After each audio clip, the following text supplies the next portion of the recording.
Hi friends, life journey study വ്ളോഗിലേക്ക് സ്വാഗതം. നമുക്കിന്ന് ഇന്ത്യയിലെ നദികൾ നോട്ട്ബുക്ക് നോക്കിയൊന്ന് വായിച്ചാലോ.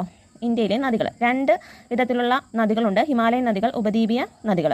ഹിമാലയൻ നദികളുടെ ഉത്ഭവം ഉത്തരപർവ്വത മേഖലയിൽ നിന്നാണ്. അതുപോലെ ഹിമാലയൻ നദികളുടെ പ്രത്യേകതകളാണ് പറയുന്നത്: അതിവിസ്തൃതമായ വൃഷ്ടി പ്രദേശം, മഴയിൽ നിന്നും മഞ്ഞിൽ നിന്നും ജലലഭ്യത, വർഷം മുഴുവൻ ജലലഭ്യത, ചരിവ് കൂടിയ പ്രദേശങ്ങളിലൂടെ ഒഴുകുന്നു. ഹിമാലയത്തിൻ്റെ മിക്ക ഭാഗവും അവസാദശിലകൾ നിറഞ്ഞതാണ്.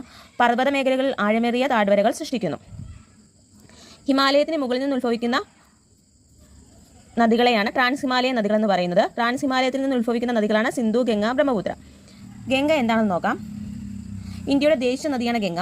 ഇന്ത്യയിലെ ഏറ്റവും നീളം കൂടിയ നദി, നീളം 2525 കിലോമീറ്റർ. ഇന്ത്യയുടെ പുണ്യനദി എന്നറിയപ്പെടുന്നത് ഗംഗയാണ്. ഏറ്റവും കൂടുതൽ പോഷക നദികളുള്ള നദി. ഇന്ത്യയുടെ ദേശീയ നദിയായി പ്രഖ്യാപിച്ചത് 2008 നവംബർ 4. ഗംഗയുടെ ഉത്ഭവം ഹിമാലയത്തിലെ ഗായ്പോ ഗുഹയിലെ ഗംഗോത്രി ഹിമാനിയിൽ നിന്നാണ്. ഉത്തരാഖണ്ഡ്. ഗംഗ ഉത്ഭവസ്ഥാനത്ത് അറിയപ്പെടുന്ന പേര് ഭഗീരഥി. അളകനന്ദ ഉത്ഭവിക്കുന്ന അളകാപുരി. ഭഗീരഥി അളകനന്ദയുമായി ചേരുന്നത് എവിടെ വെച്ചിട്ടാണ്? ദേവപ്രയാഗ്.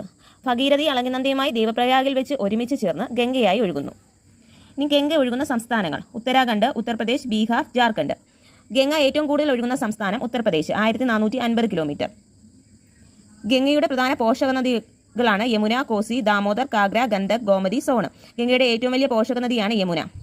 യമുനയും ഗംഗയും കൂടിച്ചേരുന്ന സ്ഥലം അലഹബാദ്, ഉത്തർപ്രദേശ്. ഗംഗ, യമുന, സരസ്വതി സംഗമസ്ഥാനം ത്രിവേണി സംഗമം, അലഹബാദ്, ഉത്തർപ്രദേശ്.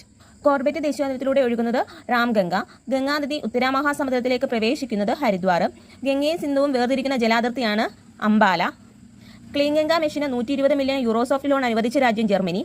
ആര്യമാരുടെ വിശുദ്ധ ദേശം ആര്യവർത്തം ഗംഗയുടെ തീരത്താണെന്ന് കരുതപ്പെടുന്നു. ഗംഗാനദിക്ക് കുറുകെ പശ്ചിമ ബംഗാളിൽ നിർമ്മിച്ചിരിക്കുന്ന പാലമാണ് ഫറാക്ക ബരേജ്. ഇത് പ്രവർത്തനം ആരംഭിച്ചത് 1975. ഗംഗ ഏത് സ്ഥലത്ത് വെച്ചാണ് ബംഗ്ലാദേശിലേക്ക് കടക്കുന്നത്? ഫറാക്ക. ബംഗ്ലാദേശിലുള്ള ഏത് പ്രദേശത്ത് വെച്ചാണ് ഗംഗ ബ്രഹ്മപുത്രയുമായി ഒത്തുചേരുന്നത്? ചാന്ദപൂർ. ബംഗ്ലാദേശിൽ ബ്രഹ്മപുത്ര ജമുനയെന്നും ഗംഗ പത്മയെന്നും ഇവ ഒത്തുചേർന്ന് ഒഴുകുമ്പോൾ അറിയപ്പെടുന്ന പേര് മേഘ്ന. ബംഗ്ലാദേശിൽ ഗംഗ അറിയപ്പെടുന്ന പേര് പത്മ, ബ്രഹ്മപുത്ര അറിയപ്പെടുന്ന പേര് ജമുന. ഗംഗ ആക്ഷൻ പ്ലാൻ നടപ്പിലാക്കിയത് 1986 ജനുവരി 14. നടപ്പിലാക്കിയ പ്രധാനമന്ത്രി രാജീവ് ഗാന്ധിയാണ്. നമാമി ഗംഗ. ഗംഗാനദിയുടെ സംരക്ഷണം, ശുചീകരണം എന്നിവ ലക്ഷ്യമാക്കി തുടങ്ങിയതാണ് നമാമി ഗംഗ. നടപ്പിലാക്കിയ പ്രധാനമന്ത്രി നരേന്ദ്രമോദിയാണ്.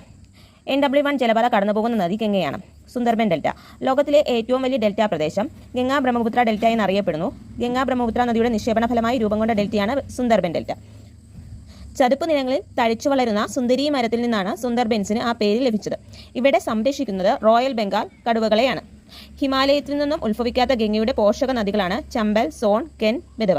ഇന്ത്യൻ ഉപദ്വീപിന്റെ വടക്കു ഭാഗത്തു നിന്ന് ഉത്ഭവിക്കുന്ന ഗംഗയുടെ പോഷക നദിയാണ് സോൺ. ഗംഗാ നദീതീരത്ത് സ്ഥിതി ചെയ്യുന്ന പ്രധാന പട്ടണങ്ങളാണ്